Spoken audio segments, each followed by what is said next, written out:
Salam, hörmətli izləyicilər, hər birinizi xoş gördük. Abituriyent verilişinin növbəti buraxılışını təqdim edirik. Bilirsiniz ki, ali təhsil müəssisələrinə, eyni zamanda kolleclərə sənəd qəbuluna artıq start verilibdir. Bugünkü verilişimizdə də bu məsələlərdən danışacağıq. Studiyamızın qonağı Dövlət İmtahan Mərkəzinin İctimaiyyətlə Əlaqələr və Kargüzarlıq Departamentinin müdiri Nigar xanım Hüseynovadır. Nigar xanım, xoş gəlmisiniz. Nigar xanım, mən istərdim bir ümumi məlumat verək.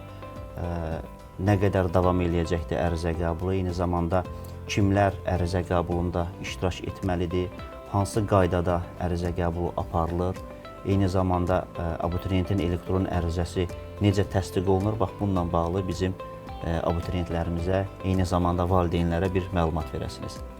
Çox sağ olun Xanlar müəllim.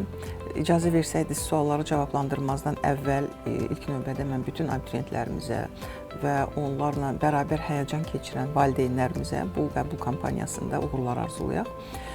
Bəli, düzgün buyurdunuz. Bizim sənəd qəbulumuz artıq başlayıbdır. Martın 5-nə qədər davam eləyəcək. Bu, həm ali təhsil müəssisələrinə, həm də orta ixtisas təhsil müəssisələrinə sənəd qəbulu müddəti yəni martın 5-nə qədər davam eləyəcək.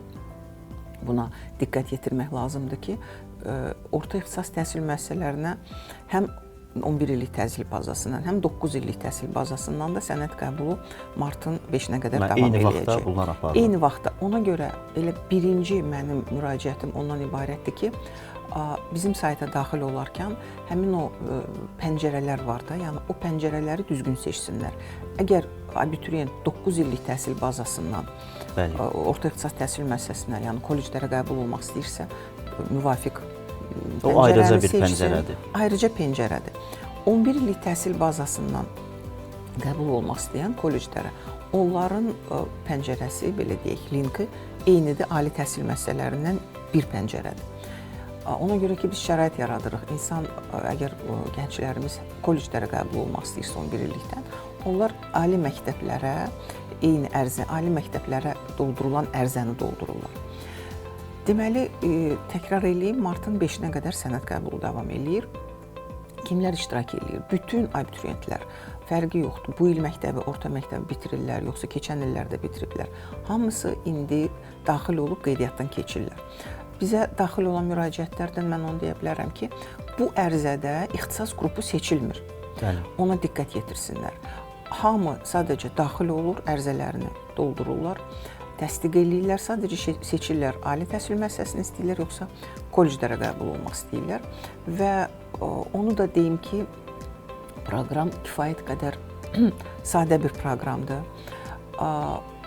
Misal üçün, sizdən yaşayış yeri tələb olunmur, hansısa şəxsiyyətinizi təsdiq edən sənədin təqdim olunması heç nə tələb olunmur. Ona görə ki, bizim bu abituriyentin ərizəsi proqramı həm şəxsiyyət vəsiqəsi bazasından inteqrasiya olunub, hətta hansı təhsil müəssisəsini bitirmişsiniz, onu da tələb eləmirik. Yəni, o da şagird məzununda bütün Azərbaycanda... Şəxsi kabinetdə bu məlumatlar artıq toplanmış var. Bəli, bunlar hamısı var. Abituriyentin ərizəsi proqram, o qoşulubdur, deməli, şagird məzun bazasına.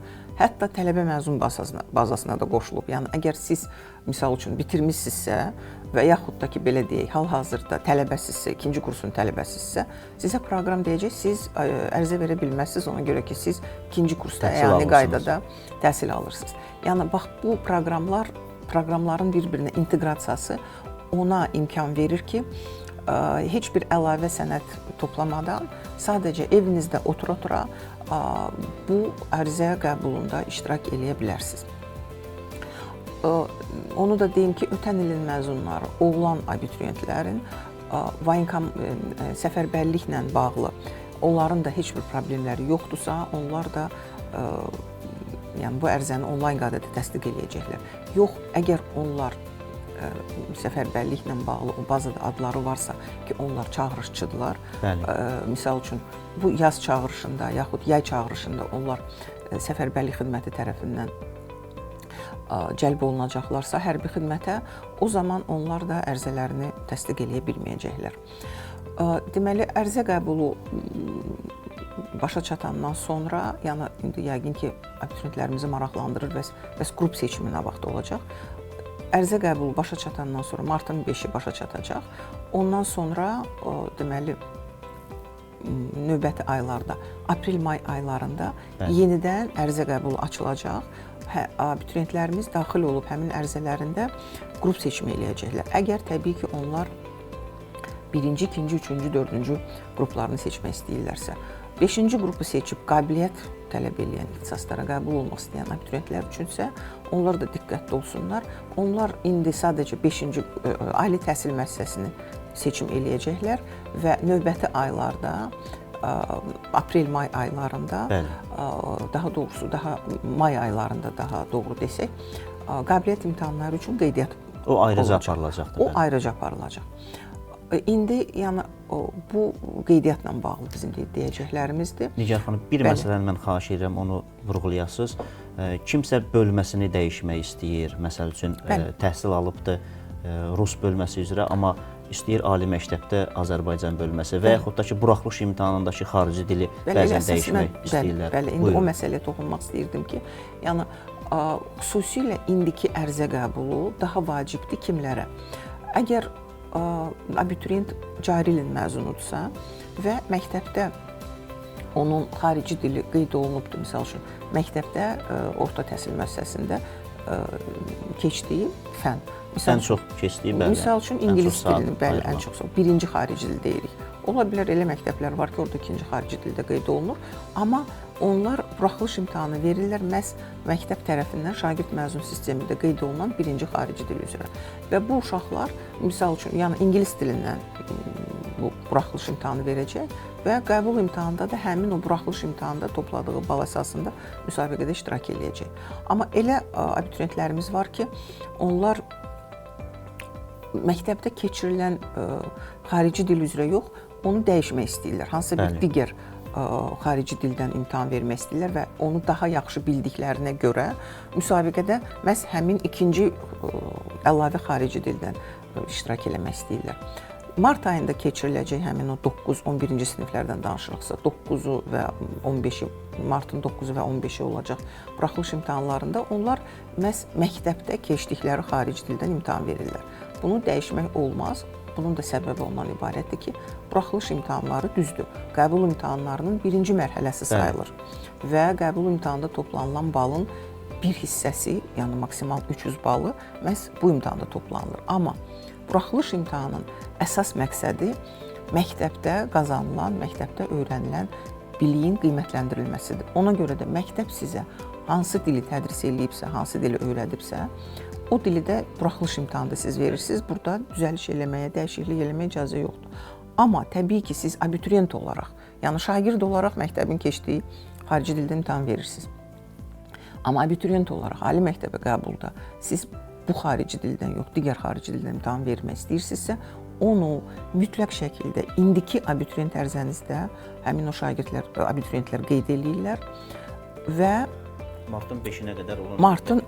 Bəli, martın 5-nə qədər olan müddətdə və siz fərq imtahanı verməli olacaqsınız. Həmin fərq imtahanını da indidən deyək, bu bizim yeri gəlmişkən onu da deyim, bizim saytımızda, Dim.gov.az saytımızda bütün imtahanların yəni tarixləri bəllidir, onlar qeyd olunubdur. Yəni bəlli olan, hansı ki müəyyən olunub, təsdiqlənibdir, onlar həmin bizim saytımızda olan cədvəldə, qrafikdə qeyd olunur.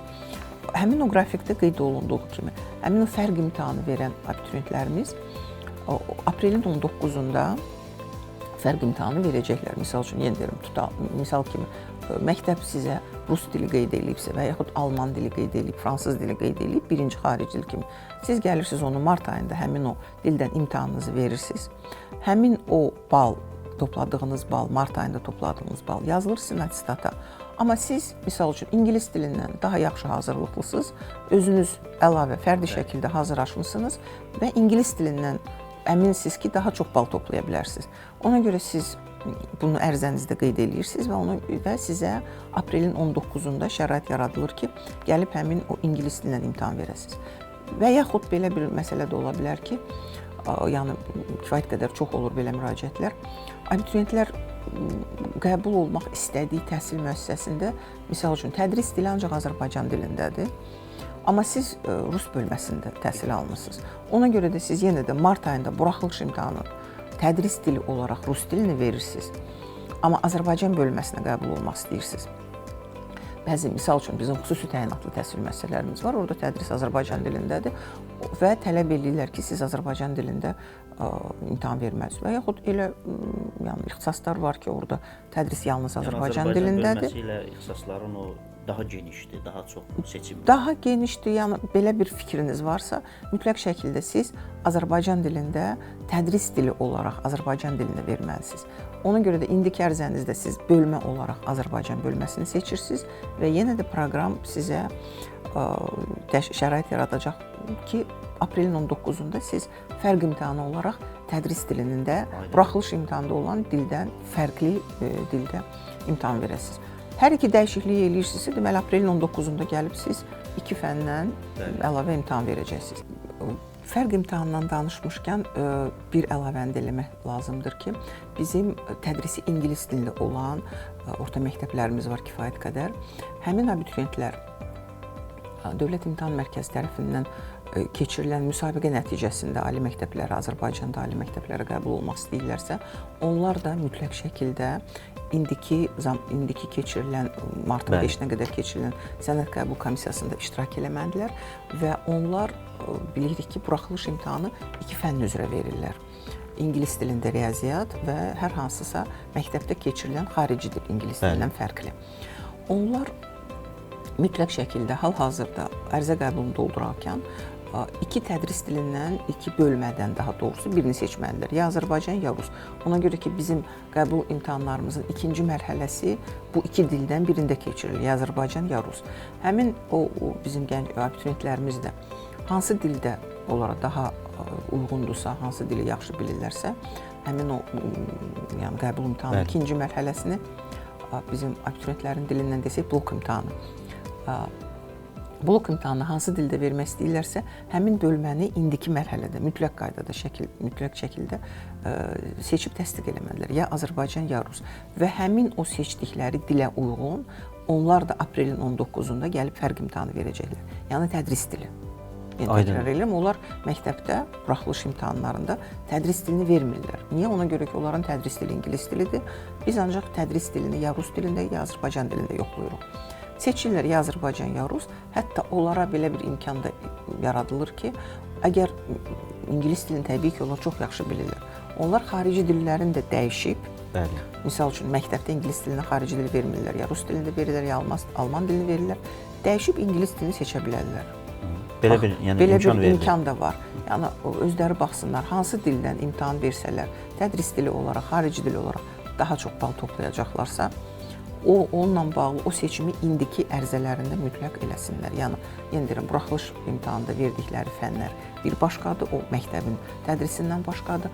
Amma abituriyent olaraq hansı fənlərdən onlar daha çox bal toplayacaqlarsa, o fənlərin də seçimini indi eləyib və aprelin 19-unda bu il konkret olaraq həmin o fərq imtahanında iştirak eləsin. Təəssüf ki, çox rastlaşırıq belə hallardan ki, tədrisi ingilis dilində olan ixtisas məktəblərin məzunları ya belə bir hallar da çox olur ki, indiki halda onlar elə bilirlər ki, misal üçün, hansısa bir beynəlxalq dil imtahanı verib xaricdə gedəcəklər oxumağa.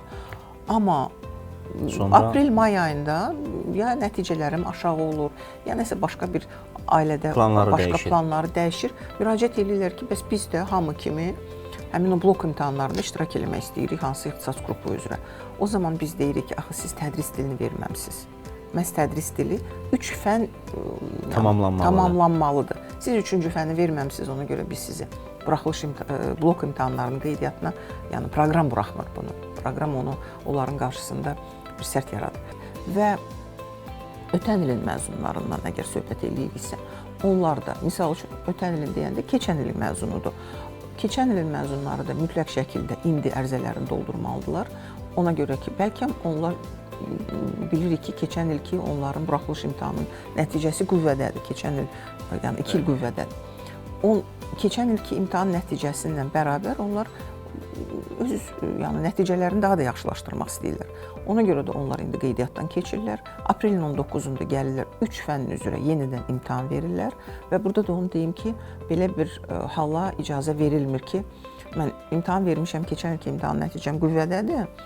Bu ildə verdim imtahanı, gördüm ki, mənim misal üçün riyaziyyat fənnim daha aşağıdır, nəinki keçən il, amma xarici dilim daha yaxşıdır. Bu ilki nəticəmdən bir fənni götürün, keçən ilki nəticəmdən bir fənni götürün, ona icazə verilmir. Yəni ümumi nəticə götürülür. Ya keçən ilki, ya bu ilki. Bununla bağlı yenə deyirəm, keçən il orta məktəb bitirənlər mütləq şəkildə bu il bu sənəd qəbulunda iştirak eləmədilər. Amma elə halda ola bilər ki, onlar deyirlər ki, mən məhz keçən ilki nəticəmlə qəbul kampaniyasında iştirak eləyəcəm müsabiqədə. Onu da proqram icazə verir.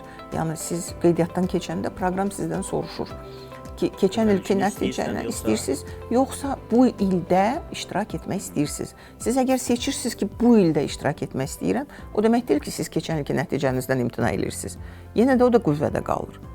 Amma elə bir halda ola bilər ki, yəni elə bir imkan da var qanunvericilikdə ki, siz ərizə qəbulunda iştirak edirsiniz, ərizənizi təsdiq edirsiniz, seçirsiniz ki, yox, mən buraxılış imtahanında iştirak eləməyə üzr istəyirəm. Buraxılış imtahanı formatında keçirilən qəbul imtahanının birinci mərhələsində. Mən iştirak eləmək istəmirəm, keçən ilki nəticəmdən müsabiqədə iştirak eləyəcəm. Bu halda sizdən proqram heç ödəniş də istəməyəcək. Keçən ilin məzunları biz bilirik ki, təkrar imtahanda iştirak etdiklərinə görə yavaş-yavaş keçdik ödəniş məsələsinə. Onlar üçün imtahanda iştirak ödənişlidir. Ancaq onlar qəbul kampaniyasını bu ilki mərhələ, indiki mərhələdə, martın 5-nə qədər olan mərhələdə ərizə qəbulunu təsdiq eləyəndə, əgər seçim eləsələr ki, biz keçən ilki nəticəmizlə iştirak eləyəcəyik, o zaman onlar üçün yəni təsdiq də ödənişsiz olacaq.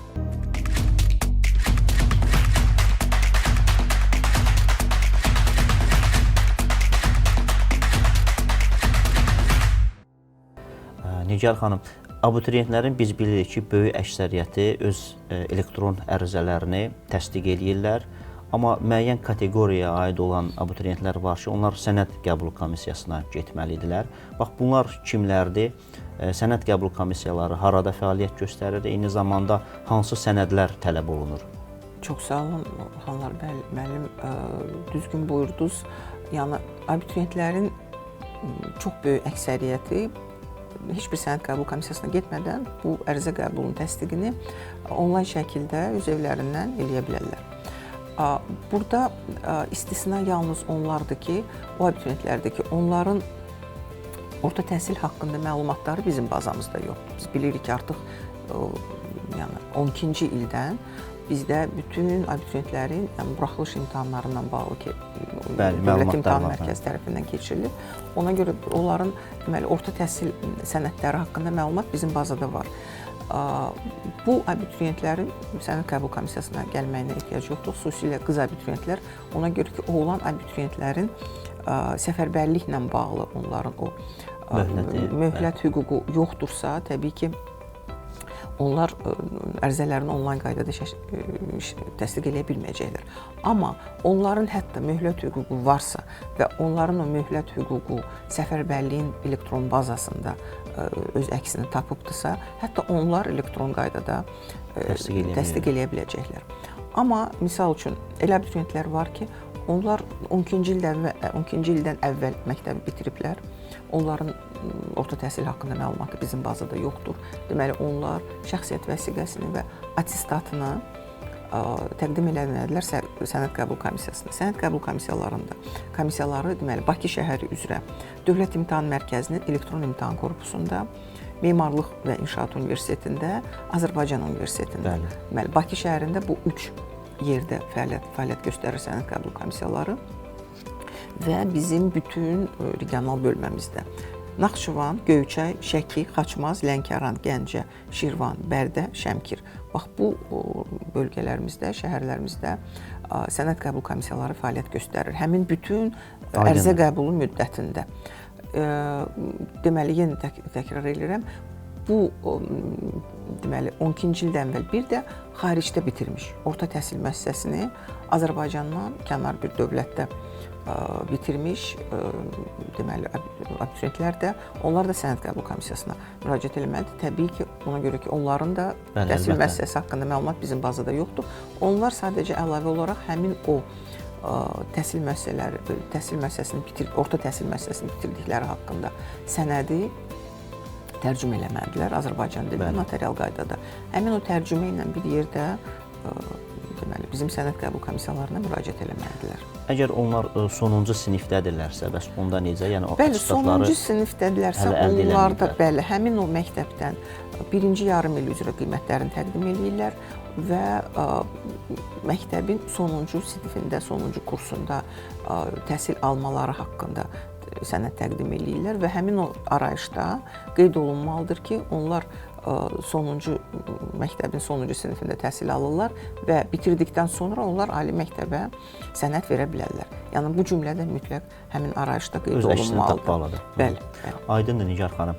Nigar xanım, mən istəyərdim ödəniş məsələsinə toxunaq. Yəni müsabiqədə iştirak əslində ödənişlidir, amma müəyyən kateqoriyaya aid olan insanlar var ki, onlar hansısa bir ödəniş eləmirlər.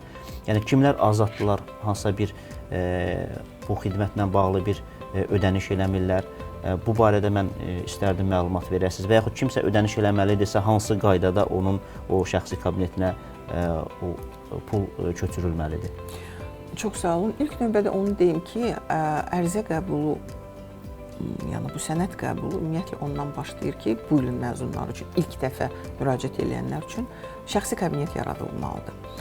Şəxsi kabinet yaradılandan sonra deməli onu da elə bax bu mərhələdə deyim ki, şəxsi kabineti abituriyentlər özləri yaratsınlar. Bizim indiki abituriyentlərimiz kifayət qədər bu IT sahəsində savadlıdırlar. Mən bunu çox əminliklə deyə bilərəm. Bəli, məktəbdə artıq onlara o keçilir, informatika fənni lap birinci sinifdən indi bəli, keçirirlər və özləri də fərdi şəkildə onlar kifayət qədər daha aktivdirlər. Aktivdirlər və bu çox bir sadə prosesdir. Sadə prosedurdur. Şəxsi kabineti yaratdılar, orada onlardan parol istəyir, telefon istəyir. Məhz o telefona kod gedir. Həmin kodu onlar daxil eləməlidirlər ki, şəxsi kabineti yarada bilsinlər. Bax, bu mərhələdə onlar bu prosesi kiməsə havalə eləsinlər, o şəxs məcbur olacaq öz telefonunu yazacaq. Və onu da deyim ki, burada bir şəxs tərəfindən bir neçə şəxsi kabinet yaratmağa da bir məhdudiyyət var. Yəni ona görə də gənclərimiz, abituriyentlərimiz özləri yaratsınlar və öz telefonlarını qeyd eləsinlər. Yenə də mən bizim ötən ilki təcrübədən deyə bilərəm ki, çox zaman olur ki, abituriyentin nəsə bir səhvi var ərizəsindəmi, ixtisas seçimi ərizəsində xüsusilə. Biz abituriyenti axtarmaq istəyirik, onunla əlaqə yaratmaq istəyirik.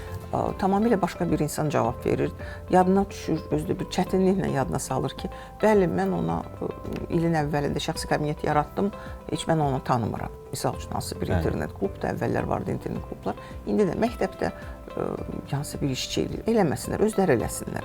Və o parolu yazanda da heç kimə havalə eləməsinlər. İnanın ki, sonra problem yaşanır. Biz onu görürük və elə mərhələdə onu biz aşkar eləyirik ki, kömək eləyə bilmirik. İxtisas seçimi olub, misal üçün adama kiməsə havalə eləyib ki, sən mənim parolumu bilirsən, ixtisas seçimimi sən elə və yaxud ərizə təsdiqini sən elə. O da bir 15 nəfərdən belə bir müraciət daxil olub deyib, yaxşı eləyərəm, bir nəfəri yadından çıxardım. Həmin o bir nəfər siz ola bilərsiniz, yəni abituriyent ola bilər. Ona görə şəxsi kabinet yaratdılar. Sonra şəxsi kabinet yaradandan sonra daxil olurlar həmin bu abituriyentin ərizəsi pəncərəsinə. Həmin şəxsi kabinetin login deməli şəxsi kabinetin şəxsiyyət vəsiqəsinin fin kodudur. Parolu isə özləri verdikləri, müəyyən etdikləri paroldur. Daxil oldular. Cari ilin məzunları bizim yəni abituriyentlərin əsas tərkib hissəsi cari il məzunlarıdır. İlk dəfə müraciət edənlər, həm də ilk dəfə müraciət edənlər Azərbaycan vətəndaşları, onlar üçün imtahanda iştirak ödənişsizdir. Təkrar, keçən il misal üçün iştirak ediblər, onun əvvəlki illərdə iştirak edənlər üçün təkrar müraciət ödənişlidir. Ödənişsiz olan kateqoriyalarımız da var. Onlar güzəştli şəkildə iştirak edirlər bu qəbul imtahanlarında. Onlar kimlərdir? Azərbaycan Respublikasının ərazi bütövlüyünün, müstəqilliyinin, konstitusiya quruluşunun müdafiəsi ilə əlaqədar əlilliyi müəyyən edilmiş şəxslərin uşaqları, şəhid ailələrinin üzvləri. Şəhid ailələrinin üzvləri dedikdə bilirsiniz ki, o da müəyyən qanunla müəyyən olunub. Kimlər bu statusa malikdir? Bu şəhidin həyat yoldaşıdır və şəhidin deməli övladlarıdır və valideynləridir. Amma şəhidin bacısı və qardaşı şəhid ailəsi üzvü kimi bu ödənişdən azad olunur. Valideynlərini itirmiş və valideyn himayəsindən məhrum olmuş uşaqlar, məcburi köçkün statusu olan şəxslər, birinci və ikinci dərəcəli əlilliyi müəyyən edilmiş şəxslər, o cümlədən sağlamlıq imkanları məhdud 18 yaşına qədər uşaqlar. Yəni bunlar, bu kateqoriya bir də bayaq dediyim kimi cari ilin məzunları, yəni ilk dəfə qəbul imtahanında iştirak edənlər üçün imtahanda iştirak ödənişsizdir. Çox sağ olun Nigar xanım. Biz söhbətimizin əvvəlində bu kolleclərə qəbula toxunduq, amma mən istərdim ayrıca 9 və 11-ci sinif təhsil bazasından qəbul olmaq mümkündür. Bax, bunu bir daha xatırladın. Biz özümüz də bunu sözün açığı sonra istəyirik ki, hər kateqoriyaya aid olan abituriyentlər üçün ayrıca bir paylaşım eləyək. Ona görə mən istərdim ki, bununla bağlı bir məlumat verəsiniz ki, kolleclərə qəbulun qaydası necədir? Bəli, aydındır. Kolleclərə qəbul olmaq istəyən abituriyentlərimizlə indiki sənəd qəbulunda iştirak etməlidirlər. Yəni vaxt eynidir. 9 illik bazadan qəbul olmaq istəyən abituriyentlərimiz üçün də 11 illik bazadan qəbul olmaq istəyən abituriyentlərimiz üçün də martın 5-nə qədər onlar daxil olub ərizələrini təsdiq etməlidirlər. Burada da deməli ali məktəbləri olduğu kimi burada da həmin qaydadır. Əgər abituriyent deməli məktəbdə verdiyi buraxılış imtahanında verdiyi fənlər üzrə topladıqları bal əsasında müsabiqədə iştirak etmək istəyirsə, deməli onlar imtahanı yalnız buraxılış imtahanından kifayətlənir.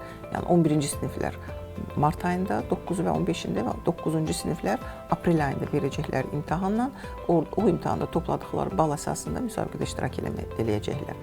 Yox, əgər abituriyent hansısa fənnini dəyişmək istəyir, hansı deyəndə biz konkret olaraq xarici dili dəyişə bilər, təbii ki, riyaziyyatını dəyişməyinə bir ehtiyac yoxdur. Xarici dil və tədris dilini dəyişib və fərq imtahanı verə bilərlər. 11-ci siniflər həmin o fərq imtahanı verəcəklər aprelin 19-unda, 9-cu siniflər isə həmin o fərq imtahanı verəcəklər mayın 17-sində. Yəni, yeri gəlmişkən bu tarixlər həm də keçən ilin məzunlarına da aiddir. Əgər keçən ilin məzunları kolleclərə qəbul olmaq istəyirlərsə və onlar da bayaq dediyimiz kimi keçən ilki nəticəsi qüvvədədir, onu biz bilirik. Keçən ilki nəticəsindən müsabiqədə iştirak etmək istəyirsə, onlar mütləq qeydiyyatdan keçir və orada seçim edir ki, keçən ilki nəticəmdən kolleclərin müsabiqəsində iştirak etmək istəyirəm. Yox, əgər onlar biraz hazırlaşıblar, fikirləşirlər ki, nəticələrini yaxşılaşdıra bilərlər, onlar təzədən o suala cavab verirlər ki, yox, bu il yenidən imtahanda iştirak etmək istəyirəm və keçən ilin məzunları dediyim kimi 11-ci siniflər aprelin 19-unda və deməli 9-cu sinifi əsas 9-cu təhsil bazasında kolleclərə qəbul olmaq istəyənlərsə mayın 17-sində qəbul imtahanlarında iştirak edəcəklər.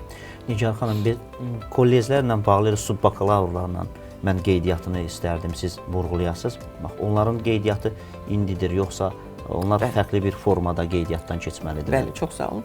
Subbakalavrlarda da burada deməli əgər iki məsələ var, yəni bunların iki seçimi var. Subbakalavr biz kimlərə deyirik? Subbakalavr kollecləri bitirmiş və onların diplomlarında qeyd olunan ki, bunlar subbakalavr təhsili alıblar və bunlara bu status verilibdir. Bəli, bunlar bu subbakalavr ixtisas dərəcəsi verilibdir. Onların iki seçimi var. Ya onlar abituriyentlərlə bir yerdə yenə də qəbul imtahanlarında iştirak etmək istəyirlər və müsabiqədə həmin bal əsasında iştirak etmək istəyirlər. Onlar deməli indiki mərhələdə mütləq qeydiyyatdan keçirlər. Yox, əgər onlar o subbakalavr kimi qanunvericiliklə onlara verilmiş o hüquqlarından istifadə etmək istəyirlərsə, indiki mərhələdə onlar qeydiyyatdan keçmirlər.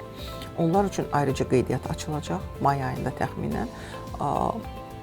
Onlar qeydiyyatdan keçəcəklər və birbaşa ixtisas seçimində iştirak edəcəklər. Yalnız fərq o şəxslərə şamil olunur ki, onlar subbakalavr kimi bitirirlər kollecləri, ancaq qabiliyyət tələb edən ixtisaslara getmək istəyirlərsə, deməli onların qeydiyyatı bir qədər tez başlayacaq. Onlar qeydiyyatdan keçib və mütləq paralel şəkildə abituriyentlərlə bir yerdə qabiliyyət imtahanlarında iştirak etmək istəyənlər üçün həmin o qeydiyyatda iştirak etməlidirlər və öz təhsillərinə, kollec təhsillərinə uyğun qabiliyyət komissiyasını seçib və qeydiyyatdan Yəni keçməlidirlər. test imtahanını vermirlər, amma qabiliyyət tələb edən ixtisaslar isə qabiliyyət imtahanını vermək bu məcburidir. Bəli, test imtahanında onlar iştirak eləmirlər. Ona görə ki, subakalavr olaraq onlara həmin o müsabiqə şərtinə bərabər bal onlara verilir. Yəni bu subakalavrların imtahanda müsabiqədə iştirakının mahiyyəti budur. Abituriyentlərimiz misal üçün imtahanda iştirak edirlər, tutalım 200 bal toplamalıdırlar ki, misal üçün hansısa birinci ya ikinci ixtisas qrupu üzrə müsabiqəyə qatılsınlar, ixtisas seçimində iştirak edə bilsinlər. Subakalavrlar bu test imtahanda iştirak eləmirlər, onlara 200 bal sistem tərəfindən artıq o verilir. Amma qəbul imtahanında iştirak eləmək onlara o üstünlüyü verir ki, misal üçün onlar 200 yox, 210 bal toplaya bilərlər. Lap minimumdan danışaq. Artıq bu onlara bir üstünlükdür. Ona görə ki, subakalavrların yerləşdirmə zamanı hamı bilir ki, qanunvericilik ondan ibarətdir ki, ilk növbədə abituriyentlərin yerləşdirilməsi aparılır. Boş qalan yerlərə artıq subakalavrların yerləşdirilməsi aparılır. Aydındır Nigar xanım, yəni geniş ətraflı məlumat verdiniz, amma mən istərdim ki, bizim məsləhət mərkəzlərimiz haqqında da izləyicilərimizə məlumat verəsiniz. Bəli, çox sağ olun Xanlar müəllim. Məsləhət mərkəzlərimiz bizim əvvəlcədən onların ünvanları haqqında məlumat verək. Bakı şəhərində deməli kifayət qədər çox universitetdə fəaliyyət göstərir bizim məsləhət mərkəzlərimiz. Bunlar hansılardır? Demək olar ki, Bakının bütün coğrafiyasını əhatə eləyir. Məsləhət mərkəzlərimiz Azərbaycan Universiteti, Bakı Biznes Universiteti, Qərbi Kaspi Universiteti, Odlar Yurdu Universiteti, Memarlıq və İnşaat Universiteti, Azərbaycan Texniki Universiteti, Azərbaycan Milli Konservatoriyası, Azərbaycan Dövlət və Neft və Sənaye Universiteti. Bizim bu Milli Konservatoriya və Neft Sənaye Universitetində yaradılan məsləhət mərkəzlərimiz yenidir. Yəni o ətrafda yaşayan, belə deyək, abituriyentlərimiz kimə daha yaxındırsa mərkəz, həmin istənilən birinə yaxınlaşa bilərlər. İstənilən birinə yaxınlaşa bilər və onların da təzə açıldıqlarına baxmayaraq, onu da deyim ki, bütün məsləhət mərkəzlərində deməli, xidmət göstərən, abituriyentlərimizə xidmət göstərən əməkdaşlar hamısı Dövlət İmtahan Mərkəzində təlimdən keçiblər və bütün lazımi məlumatlarla onlar təmin olunurlar. Nəsə bir abituriyentdə bir texniki bir problem yaranarsa və s.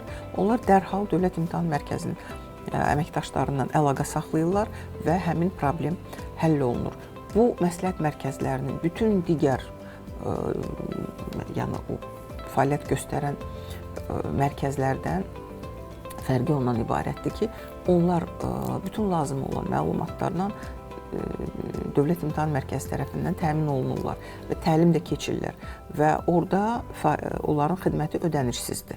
Rayonlarda, deməli, Sumqayıt şəhərində, rayon deyəndə Azərbaycanın digər bölgələrində, Sumqayıt şəhərində Sumqayıt Dövlət Universiteti, Gəncə şəhərində bizim Gəncə regional bölməmizlə yanaşı Azərbaycan Dövlət Aqrar Universiteti və bizim bütün regional bölmələrimiz Naxçıvan, Göyçay, Şəki, Xaçmaz, Lənkəran, Gəncə, Şirvan, Bərdə, Şəmkir. Martın 5-nə qədər bütün bu məsləhət mərkəzlərinə bizim abituriyentlər müraciət edə bilər və onlara istənilən xidmət, istər texniki xidmət, istər hansısa bir məsləhət xarakterli bir xidmət bəli göstəriləcək. Nigar xanım, çox sağ olun. Mən təşəkkür edirəm. Ətraflı məlumat verdiniz kampaniya haqqında. Abituriyentlərin öhdəsinə nə düşür? Onlar sadəcə olaraq bu məlumatları dinləsinlər, diqqətlə izləsinlər. Dövlət İmtahan Mərkəzinin saytına baxmaq lazımdır. Bizim kifayət qədər orada bölmələrimizdə maarifləndirici məlumatlar paylaşılır. Mart ayının 5-nə qədər abituriyentlərin vaxtı var. Həmin müddət ərzində mütləq şəkildə elektron ərizəni təsdiq eləməlisiniz. Çox sağ olun. Bir daha hər bir abituriyentə uğurlar arzulayırıq.